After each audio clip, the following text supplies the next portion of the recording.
கன்னியாகுமரி மாவட்டம் திருத்துவபுரத்தில் சுதந்திர தின விழாவை முன்னிட்டு 95 வயது மூதாட்டியை மேளதாளம் முழங்க ஊர்வலமாக அழைத்து வந்து கௌரவப்படுத்தி தேசிய கொடி ஏற்ற வைத்த இளைஞர்கள். 78வது சுதந்திர தினம் நாடு முழுவதும் இன்று கடைபிடிக்கப்படுகிறது.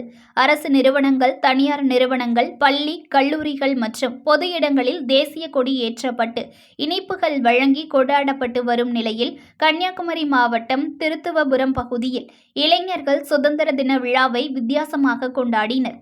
பொதுவாக சுதந்திர தினத்திற்கு அரசியல்வாதிகள் அல்லது சமூக ஆர்வலர்கள், தொழிலதிபர்கள் கொடியேற்ற நிகழ்ச்சிக்கு அழைப்பது வழக்கம்.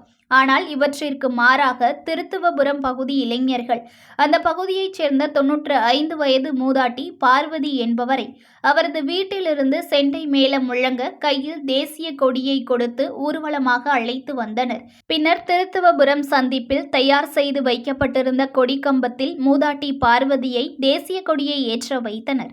இதனைத் தொடர்ந்து அனைவருக்கும் இனிப்புகள் வழங்கப்பட்டது.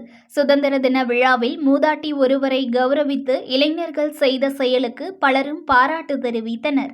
News One தமிழை லைக் பண்ணுங்க, கமெண்ட் பண்ணுங்க, ஷேர் பண்ணுங்க, மறக்காம சப்ஸ்கிரைப் பண்ணுங்க.